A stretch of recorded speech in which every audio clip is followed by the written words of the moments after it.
I'm super fired up now. Today was my first day back in the office. I'm working on $20 million worth of deals. I've got over $5 million under contract, and I'm working on another 15, trying to get everything hashed out and trying to close it out this year. I'd love to close 20 more million in sales before the end of the year. That'll get me somewhere around 55 to 60 million this year in sales. And, that would be huge for me.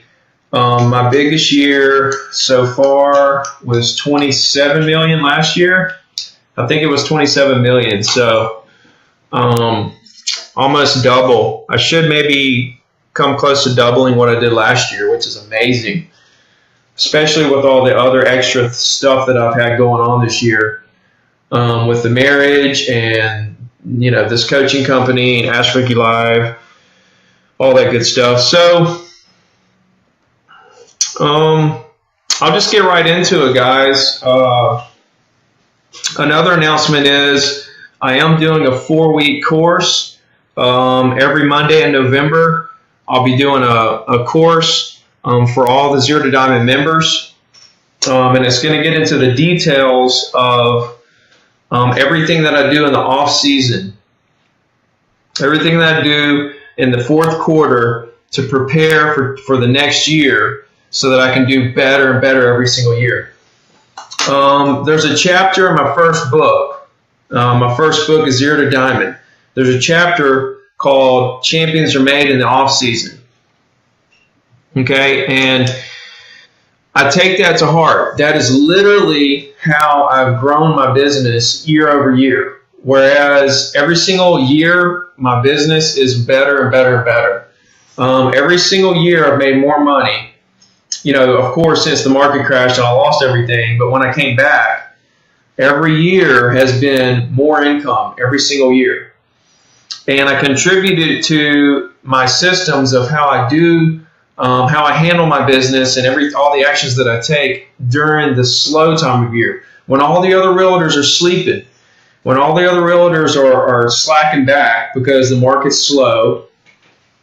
That's when I take advantage of the situation and grow. That's when I have experienced the most growth in my business throughout the year. And you can't really tell in terms of sales.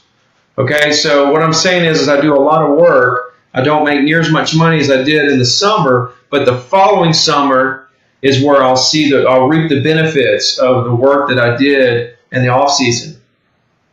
And I don't know how you guys' markets are set up. I don't know if your markets are set up to where it's busier in the winter, busier in the summer, busier spring, fall. I don't know. But my area slows down, in the wintertime. November, December, January is our slowest months. January is our absolute slowest month. It has been traditionally. November and December are okay because there's a lot of people that are buying and selling before the end of the year for tax reasons. So I have normally December is a big closing month for me. And it's starting to shape up that way, this year. I've got a lot of activity right now going into November, which tells me I'm going to have a big December.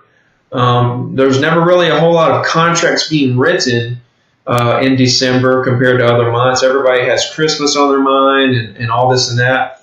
If somebody wanted to close by the end of the year, normally they're getting that taken care of in November. And then January, everybody's just trying to, get the year started. So traditionally, January is pretty slow, but what is slow? Give me a break. I'm closing, I closed like $5 million this past January. But when I say slow, it's like the overall market's mood. Markets have a mood.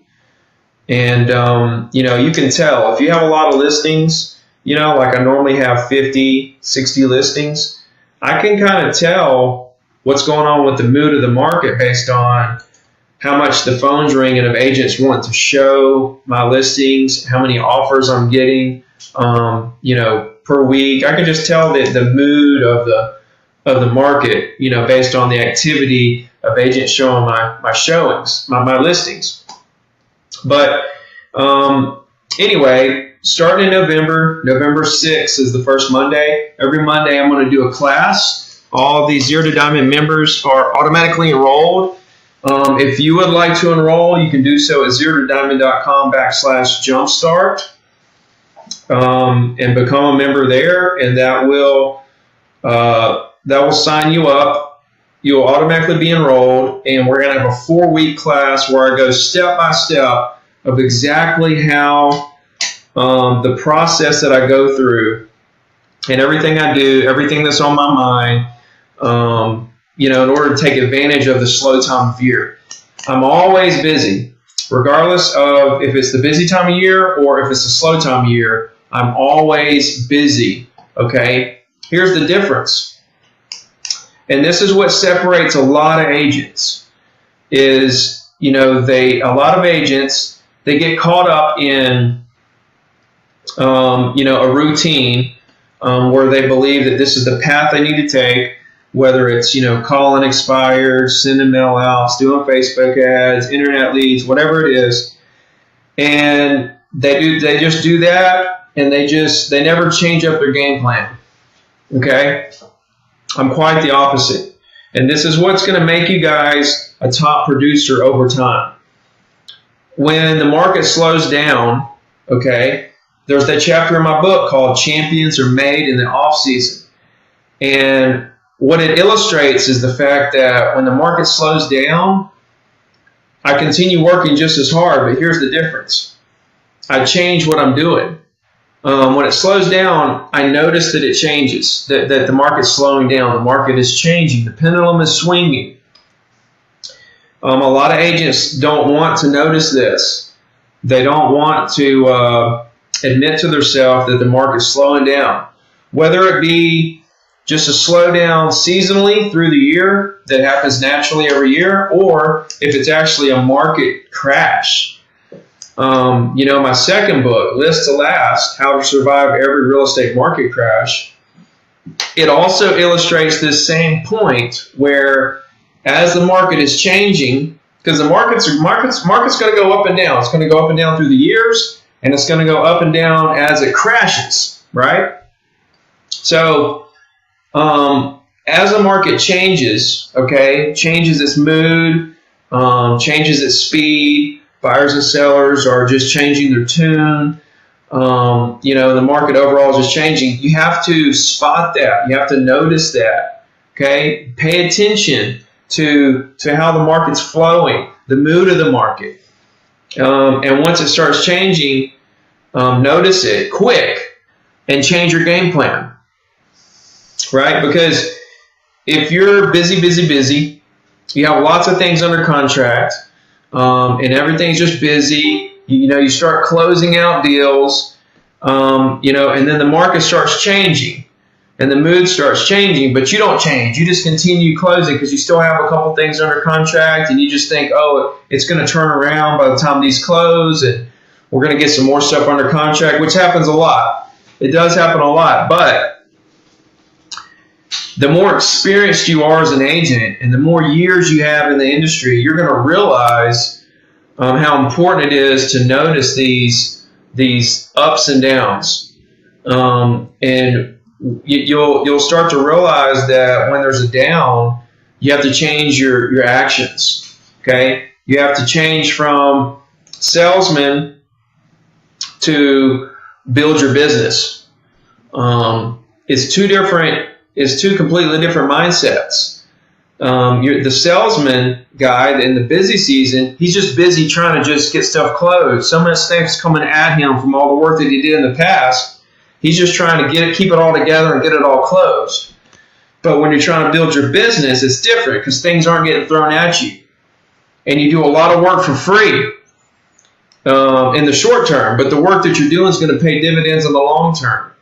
Okay, you have to be a short-term and a long-term thinker in this business. You can't just be narrow-minded to, you're going to sell this property and this is how it's going to go.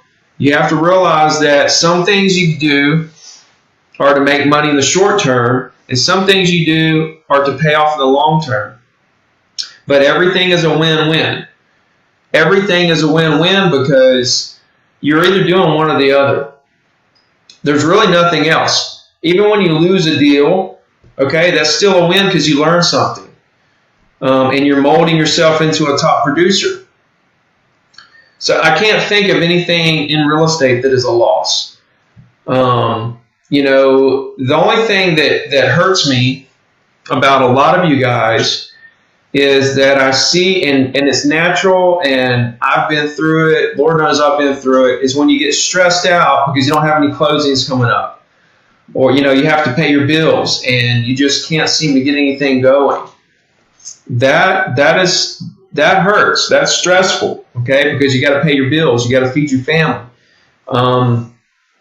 But, you know,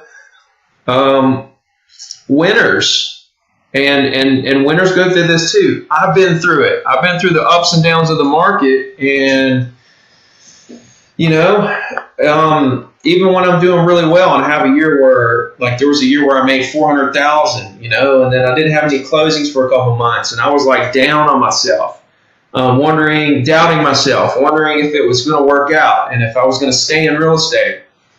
It's totally natural to have those feelings, but if I could tell anything to that younger Ricky that was making $400,000 during that time, it would be just to work harder and don't worry about it. Stress level will kill you in this business. You have to become numb to the negative stress and the negatives that enter your own mind. Everything's mindset. So when we go into a slow market, like we're fixing it, you know, we're into the fourth quarter, and we're fixing to really be deep into the fourth quarter. You really need to dig deep right now and continue doing the things that you know you need to do to build your business. This is when you grow. You can't grow when the market's busy. It's impossible because you have too many deals going on. There was a post in, I think, the private Facebook page group today from one of my coaching students who said that he couldn't get to the calls that he wants to make. He can't get to the calls he wants to make because he's so busy. He has like 2 or 3 buyers, and then he has a couple more buyers later in the week. He has a listing appointment, I think. You know, he's got a couple contracts that's under contract that's taking up a little time, and he has all this stuff going on, and he can't seem to get to the phone calls. Well, here's the big picture of it. All that stuff that you're doing instead of making the phone calls is making you money. So there's nothing to be frustrated about. There's nothing to be upset about. There's nothing to be disappointed about. Those are the things that you need to do. Staying in front of people, you know, if he wasn't working, if he was just taking naps and, you know, doing things other than real estate that are non-productive, stuff of that nature, then sure, let's worry. But if you're working all day, every day, talking to people, showing property, developing relationships, you know, all day long, then you're doing what you're supposed to do. Okay? And my advice to him was that there's nothing to be upset about. It's perfectly fine to not be able to make your calls because you're so busy. That's a good thing. That's me 90% of the time. You know, focus on the people that's in front of you that want to buy and sell real estate, and focus on helping them. Focus on servicing them to the highest form you can. And then, you know, there will be a day, is what I told them. There will be a day where the market slows down and you can get back on your calls. There's going to be downtime. There's going to be time where you don't have anything to do, okay? And that's when you grow your business. If you're so busy in front of people forever, okay, that's fine. That means you're keeping your cup full. You're keeping as much as you can possibly do at any given time. Guys, right now, trying to put $20 million worth of deals under contract and trying to, you know, balance everything. I have way more than I can do right now. And I was telling Blake earlier today, we're looking at a couple listings that I'm trying to get. And I said, you know, would you want to be in a position where you have way more than you can handle and you just can't get to everything? Or would you want to have nothing to do? And of course, it's a great problem to have, more than you can handle. And I think a lot of you guys are just scared to step up to the plate. You know how to create business, okay, but you won't do it on a massive level because you're worried about your customer service dwindling and becoming watered down because you can't get back to everybody. For one thing, most people understand, okay, and when you're a worker, people naturally like you. When they know that you're a worker and you work hard, and they know that they can depend on you to work hard for them, and that everything that you're going to do everything you say, they naturally like you. So when people know that, it's easy to develop relationships, and they start to understand, hey, this guy's a worker. It's not like he's laying in the house or taking the day off is the reason why he's not getting back to me. This guy's busy. He's making stuff happen. So, don't be scared to overwhelm yourself with business.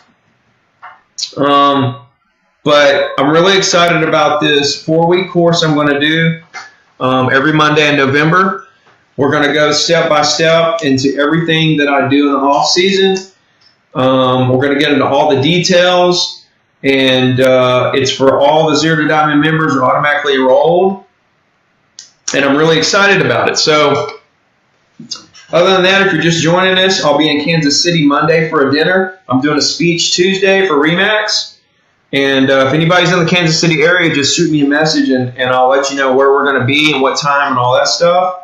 And we can meet up. I know there's already a couple people in the group that's going to meet me up there. If you guys have any questions, please type it in below. I'm just kind of ranting about where I'm at and where I want to be, which is 2018 is going to be the best year of my career. I'm going to do everything between now and the end of the year to grow my business that much more.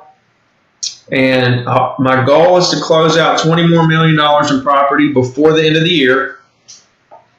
And so I'm going to do everything in my power to make that happen.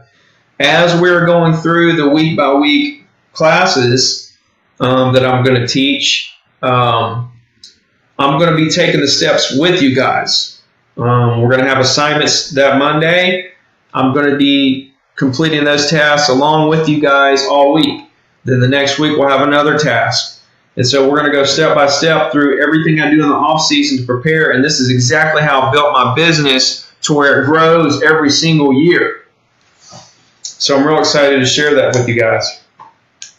Please let me know if you have any questions. In the meantime here, I'm going to, like I said, in the Bahamas, very relaxing. I did get a little work done. I did some videos, which I hope you guys saw. I did a couple blog posts. I got 4 condos under contract while I was gone. Just listings that people made offers on that I negotiated out. So overall, it was an amazing trip. If you guys ever get a chance, you need to go down to Atlantis. It is first class. They really go over the top. The service is incredible, and everything is amazing. Let me know if you guys have any questions. Ayana says she would love to see my listing presentation. Sure. The listing presentation is very simple, guys. I don't have a lot of fluff in my listing presentation. My listing presentation is based more on my personality. When I walk into a listing presentation to meet a seller, I'm looking to make best friends with this person. I want to connect with them on a personal level, and I want to show them how much I'm going to work for them, and how I'm going to, I'm going to show them what separates me from all the other agents, okay? And that is not having some crazy, wild listing presentation. I have the comps, a blank listing agreement, a 1-page resume, in a nice folder, restaurant gift card, Ricky Carruth pen, and that's it. For me, it's more about walking in and making myself at home, feeling comfortable. When you feel comfortable in the situation, they start to feel comfortable with you. Your job in the listing presentation is to make them feel comfortable with you. They're going to choose the realtor who makes them feel the most comfortable, that they think is going to do the best job, and who they like the most. So if you can accomplish those three things, comfortability, that you're going to do a good job, and that they like you the most, then you're going to win the listing. There's no doubt about it. Diane says, hey, Ricky, does it feel like you disappoint clients when they want too much money for their property and you're not realistic and are not realistic and the property is not selling? No, not at all. I do not. You shouldn't get disappointed, okay? Because you should be focused. See, that energy that you're using to be disappointed should be used to try to get more listings. You need more inventory. While you're sitting around waiting on that one to sell, and I know your question is geared more around the client, like that you feel bad for them that you haven't got the job done.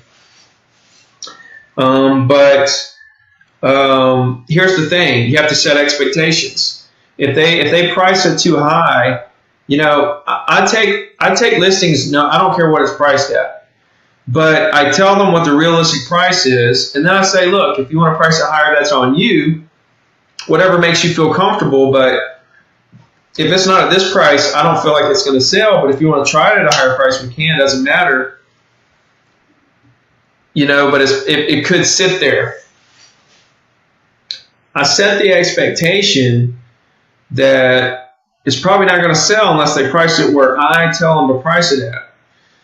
And then I follow up with all my sellers every week or two, even if the property hasn't been shown, because I want to deepen that relationship. I want to go deeper and deeper every chance I can get. So when you have a property listed, it's a great opportunity to call them every week or two, talk to them, get to know them better, let them get to know how you operate, and deepen that relationship. Because at the end of the day, it's not about selling that listing.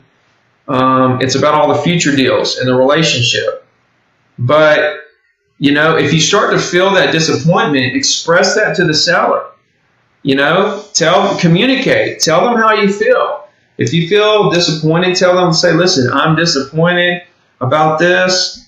I think this is what we should do. Express it to them. Let them know and see if they feel the same way. You could be disappointed, but they're okay with it just sitting on the market. There's a lot of sellers out there who are okay with their property just sitting on the market too high of a price. So don't assume that your seller is upset with you. Okay, never assume anything about how anybody feels. Don't assume how people are going to react when you cold call them. Don't assume anything. Okay, if you're going to assume anything, it needs to be positive.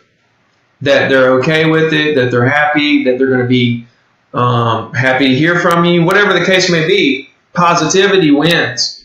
So set the expectations at the listing. If you do feel disappointed later, express that to them. Okay? And then they're going to respect you for that. And you're going to deepen the relationship. Okay? Now we have all kinds of future business, past clients, and referrals coming off of this. Because the way you handled it was professional and you communicated the way human beings are supposed to communicate. Alita, she says, you are so right on picking the realtor. I'm not a realtor. I buy beach property and I look for the capabilities of the realtor first, and the relationship is just as important. Absolutely. Without the relationship, people choose realtors based on that they like you. Any realtor can put a property on MLS. Any realtor can show you property. But it's how you flow with them, personality-wise. It's how you connect with them. It's how they make you feel comfortable, or if they like you. And if you feel good, if you like them and you feel comfortable, they're going to like you and feel comfortable with you back, and that's what you want. But if you walk into the situation and you're nervous, if you're nervous when you walk into the listing appointment and you're uncomfortable, that's what you're going to get back. They're going to be uncomfortable with you. They're going to be nervous with you, and you're not going to win the listing. So you have to have a sense of self-confidence. You have to just project, confidence. You have to project positivity, and you have to listen to people. When you listen, people tend to like you more because you're not trying to, take over the conversation. You want to know more about them. So you connect better when you're talking less and listening more. Billy Hale, how you doing, brother? He says, do you follow up with phone calls to prospects that say they might sell in a couple months, or you just keep them on the email campaign and wait for them to call you? I call them. Anybody who says they're going to sell in a certain time frame, I'm going to start calling them every so often and following up with them. If they say they're going to sell in a couple months, I'll probably call them back in 2 weeks and see how they're doing. And then based on that conversation, I'll decide when the next time I need to call them is. But I'll probably give it 2 weeks on the first call and then see how that goes. And they might say, look, I told you it was going to be 2 months. And then I'll say, okay, I'll call you back in a month and a half. It's been 2 weeks. Or they might say, we're ready to do it. Or they might say, give us a couple more weeks. Well, it could go many different ways. But absolutely, if somebody's telling you they're going to, 2 months is like tomorrow. Like 2 months is like now. So if somebody tells you they're going to sell in 2 months, you need to be following up with them like crazy via telephone. You have to talk to people, guys. Conversation is the common denominator between all closings. If you're not having them, you're not going to have any closings. If you want more closings, you have to have more conversations. And if you want to go any deeper, you need to have conversations with the right people. That's all there is to it. So, what's up, guys? I see all of you here. Old Blake out here, he's got a question. How do you stay humble enough to grow, but confident enough to know how good you are and what you have to offer? All right, this is deep, guys. Let me read this again. How do you stay humble enough to grow, but confident enough to know how good you are and what you have to offer? Well, I think being humble is something that I've just always had. Like, for example, I played high school football. I was a leading tackler on the team, and I never said anything about it. Real estate, I never said anything about any of my sales publicly on Facebook or any social media until this year. I did $600,000 for 2 years in a row. I've been selling over $20 million a year. I've done 100 deals a year for the last 4 years straight. I haven't said anything about it until now. The only reason I'm saying it is because I'm trying to help you guys. So being humble is a big, big part of the game. You can't just, people that are just big mouths, and what happens is they get a little bit of success, and then they start blabbing about it like they're way bigger than they are. And that hurts them, because then you're over promising and under delivering when people really look under the hood. So I think being humble in the terms of, under promising how good you are and then over delivering, I think that is what's really going to separate you. Everything you do should make the other person think, that person is way better than I thought they were. This guy, everything I do, I try to exceed everybody's expectations. And it's easy when you set the expectations low, and then it's easy to surpass the expectations. Same thing with real estate. Same thing with everything in life. So, does that answer your question? Mm-hmm. Thank you. You definitely got to be humble to a huge extent, but a lot of you guys are just trying to survive real estate, and I know you are. And so, there's not even any room to even care about being humble or not being humble. You're just trying to make it. So, to you guys, I say, keep your cup full. Overwhelm yourself with business. Don't be scared to create. You know how to create business. You need to do it on a massive level, guys. Real estate's is simple, but it's not easy.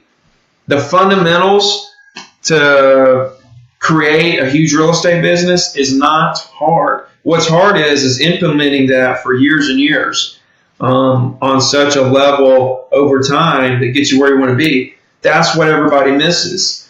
The long-term view of what you have to do day in and day out to actually get there. Make sure we're all hooked up here. So anyway, guys, this is a nice little welcome back show. Here's my wedding ring.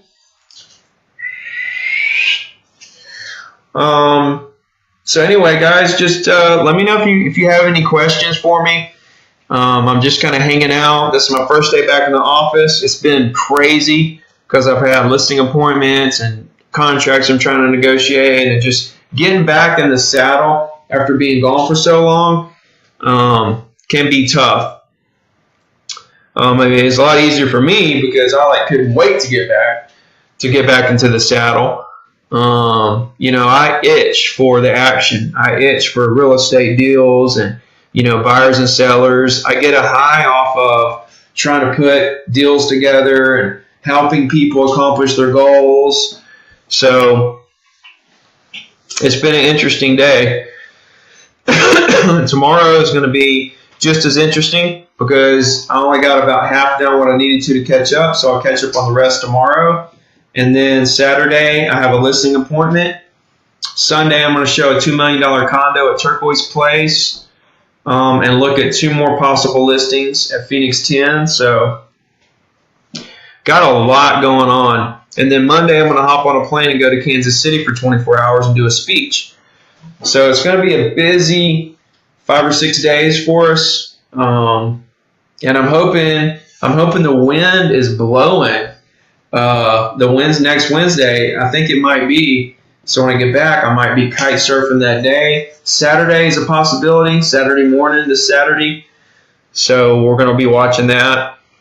Hopefully that'll work out. Guys, the latest episode of the Daily Grind just dropped this morning.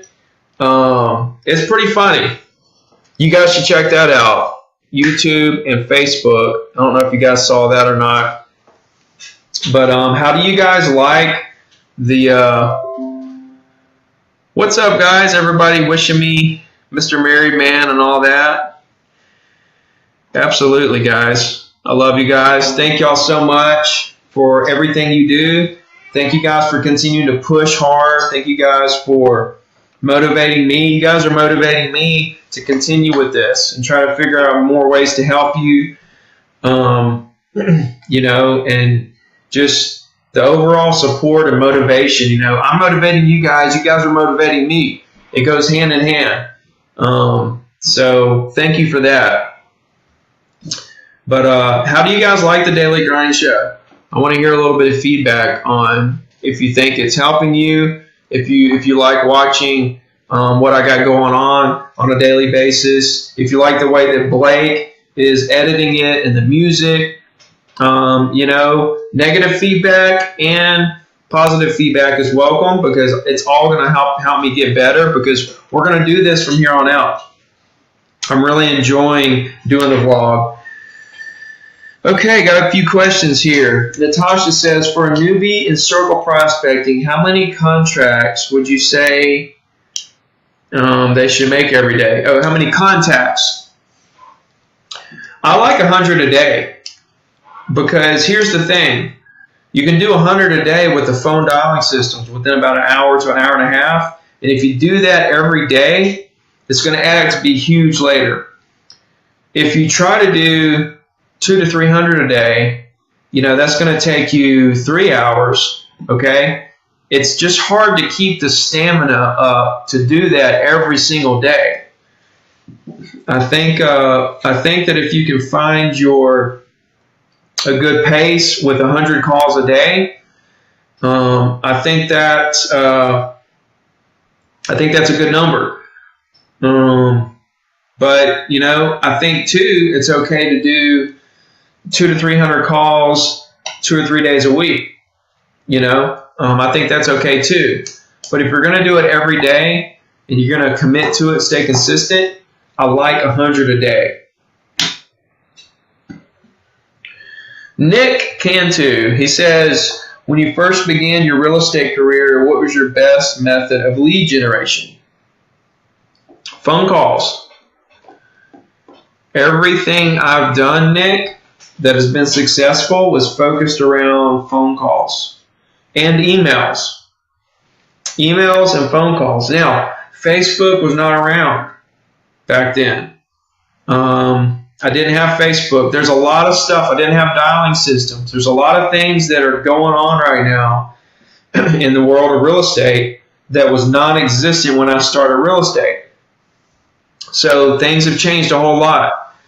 But one thing has not changed, and that is a real conversation is what leads to closings.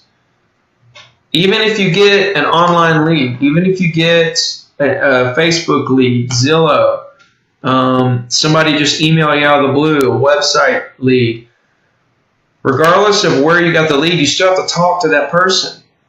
Okay? So conversation, regardless of how the closing, where the lead came from, you still have to talk to the person.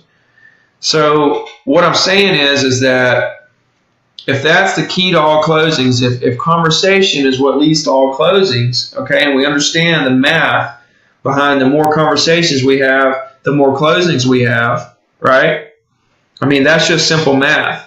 You can take away everything. You can take away emails, social media. You can take away all that. But if you can have conversations with buyers and sellers in your market, okay, take all the social media out of there, all the emails, all the postcards, everything, signs, billboards, all of it out, and just focus on conversations, you can still win big. You can still win big. But if you took conversation out and you left all the other stuff in there, you can still win big, but conversation is where it's at. You get to know somebody, you get to know how you can help them, you get to know them, they get to know you, your personalities match, and you start working together from there on out. So once I understood that, it took me going through a market crash to actually learn this, that I needed to develop relationships. But once I did, it was to the moon. I didn't stop. I just talked and talked and talked to people forever, and I'm still doing it. So once you understand the math that the more conversations you have, the more closings you have, then we need to say to ourselves, how are we going to be more efficient? We want to be the most efficient we can with this process of having more conversations to have more closings, right? So that's going to revert back to who are we having the conversations with. So if we want to have conversations, if the more conversations you have, the more closings you have, who we're going to have the conversations with, okay, we have to reverse engineer who are the highest quality prospects, right? So the highest quality prospects, everybody that follows me knows that I preach that property owners are the highest quality prospects in every market. And so if that's the case, if conversations lead to closings, property owners are the highest form of a prospect, why not just talk to as many property owners as you possibly can 24 hours a day? Property owners can buy or sell. When they buy, they're really easy to work with, and when they sell, it's a listing. Listings multiply your time. So once I figured all this out, Nick, I just called property owners, and it took me a while to figure out what to say. So at first it was like, do you want to buy or sell? And then it was like, well, who do you want to know to buy or sell? And then, after years and years of that, making those mistakes, then I started saying, what can I do to help you? Here's something that's happened in the market. Is there anything I can do to help you? Oh, okay, well, look, let's do some deals in the future. So Ronnie says, congrats to you and your new wife. I feel everything you do is very helpful. Thank you, Ronnie. I appreciate you, man. Natasha says, how do you get into the state of making phone calls? Today, my monkey brain was out of control. Natasha, okay, here's the thing. If you're trying to make calls and then you decide that you're scared to make the calls, okay, but Ricky Carruth is sitting here telling you that he's already made $1 million this year from making calls, and it's really the only way that you could fully, like, the fast track to success, because conversations are what lead to closings. Conversation is the common denominator between all closings. So if somebody who is succeeding at the level I'm succeeding at, and you can read blogs, you can go to all kinds of different places that will defend what I'm saying and go against what I'm saying. But I've tried it all, okay? When you get to a point where now you know what you have to do to succeed, but you allow yourself not to do it because you don't want to feel uncomfortable, I'm going to be harsh with you for a second, but that is a form of being selfish. Because when you succeed, everyone around you succeeds. Your family, friends, coworkers succeed. They want you to succeed. When you succeed, they succeed. When you succeed, they don't have to worry about you. When you succeed, your family's taken care of. When you succeed, everybody succeeds around you. And if you aren't willing to be a little uncomfortable, in order to reach that success so that everyone around you succeeds, then it's a form of selfishness. So you have to ask yourself, why am I doing this? Why do I want to succeed? Who am I doing this for? Do I have a family? Why do I want to succeed? Whatever that why is behind why you want to succeed needs to be what drives you to make those phone calls and create those lifelong relationships. Period. So that was kind of the harsh version, but the more lighter version is just do it. There's a method called 3-2-1. It means when you're fearing something that you know you need to do to be successful, you say to yourself 3-2-1, and then you just do it. So I want you to use 3-2-1. I also want you to understand something. I want you to understand that everybody who's ever made calls, everybody who, even top producers like myself who still make calls, we all have been where you are, where we're really scared to do it. Every single one of us. It's totally normal. It's totally natural. So what you're feeling is actually what you're supposed to be feeling. It's part of the process. You can't get around it.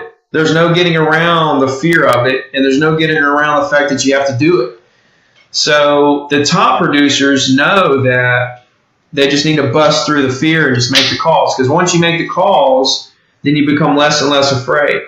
So the answer is to make calls. The first one's the worst, and then it gets better and better and better. Another reason why you're probably scared is because you're assuming how everybody's going to react to you calling them. Okay? But here's the thing, guys. You're not a fortune teller. You can't tell the future. You don't know how people really feel. And what happens is when you make the calls, you realize that it's not near as bad as you thought. That people actually want to hear from you. They want to get to know you. They want to use you as an agent. Right? You have to be more positive. You got to be much more optimistic about the outcome. And you're going to have people that do get mad. You're going to have people that do hang up on you. But that's just part of it. Every hang up you get, the next person you just talk to could be $1 million buyer or $1 million seller. And if you don't make the calls, making calls is a win-win. It's like when you make 100 calls, it's a win. There's no losing there. If somebody gets mad at you, who cares?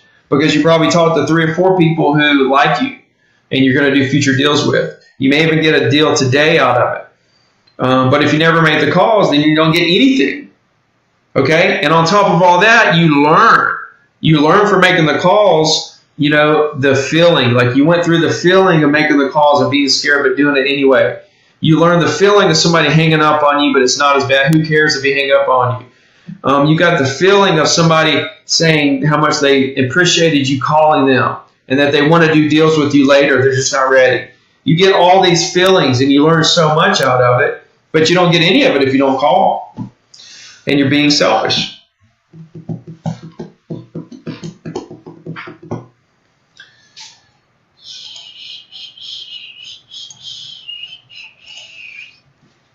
All right. Diane says, I find that there are more nice people than grouchy people when you call. Diane hit it on the head. Way more people appreciate you calling. They want to hear from you. They're super nice. They're more than willing to work with you later. Then there are people that are mad at you. People that are grumpy and mad at you, you don't want to work with them anyway. Right? So it's your job to weed out the people who want to work with you and who don't want to work with you. Not everybody's going to want to work with you. But it's your job as a salesman, as a real estate agent, to weed through all the prospects, all the possible prospects, to see who wants to work with you and ones who don't. And the ones who don't, you don't have to waste your time on them anymore, and you can focus all your energy on the people who want to work with you. But if you don't make the calls, you don't have anything. You have zero. You have zero experience. You have zero clients. You have zero people to work with. You have zero people that you're never going to work with. You just have nothing. And so you have to ask yourself, why am I doing this? And use that as your motivation to make the calls. Zach says, hey, Ricky, what do you think about sending a simple thank you email at the end of the day to the people that provided their email addresses and requesting that they add us to their contacts? Good idea? Yes, great idea. I always do that. If someone gives me their email address as I'm making my calls, at the end of the call session, I'll craft a thank you for your time on the phone email. It'll be short and sweet. I'll probably include a link to something on the market, like the current listings around them or the recent sales, and tell them, let me know if there's something I could do for you in the future. That way it gives them a little personal touch. And then as they start receiving your weekly report, it'll just give a little more personality to the whole process. And they'll be more apt to use you when the time comes. Austin Locker says video email exclamation points. So I don't know what you mean there. I don't know if you're just saying, hey guys, use video emails, or if you're trying to ask me something. Either way, I appreciate it. I like the enthusiasm with the exclamation points.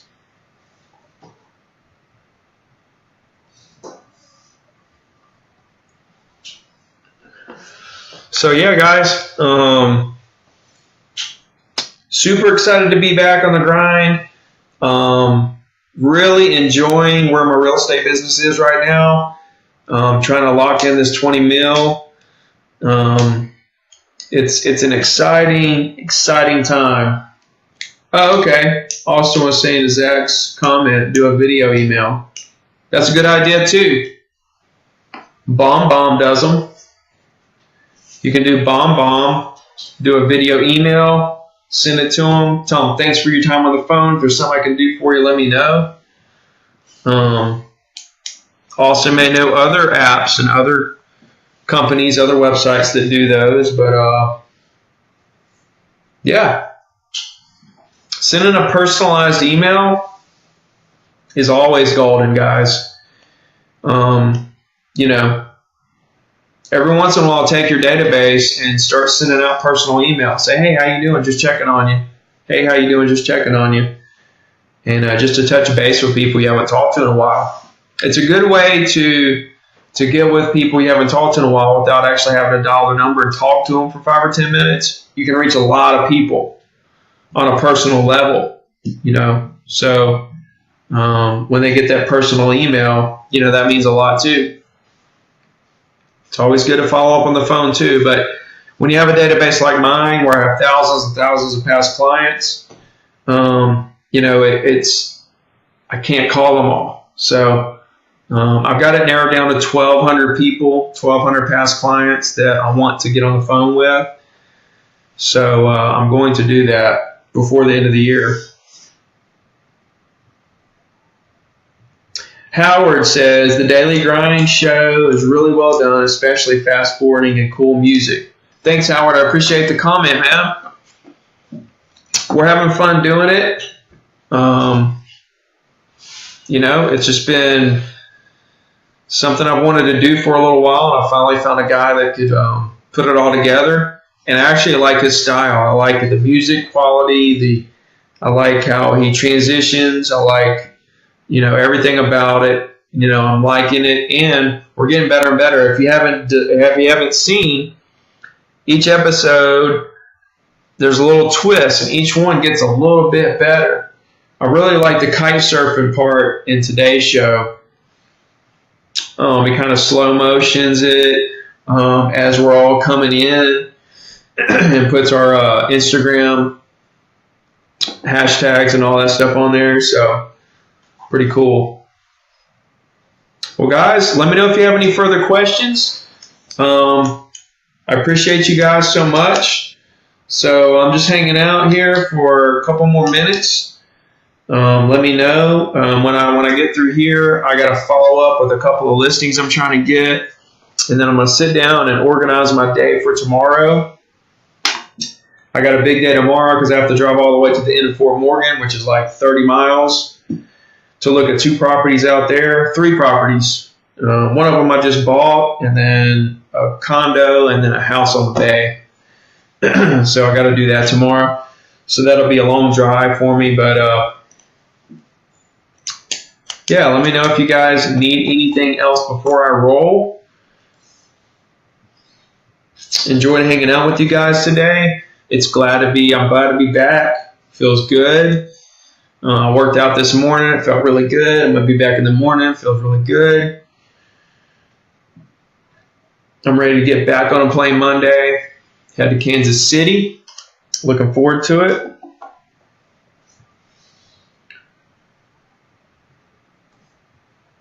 See you, Diane. I guess we'll see you guys later. I'm going to wait 30 more seconds and see if anybody pops up with another question. If you do have a question, you can always hit me up. If you post a question right when I'm logging off, I'll still answer it on Facebook. If you do want to sign up for the Jumpstart program in November, you can go to ZeroToDiamond.com/jumpstart. All the current members are automatically enrolled. Looking forward to it. We'll see you guys. Love you.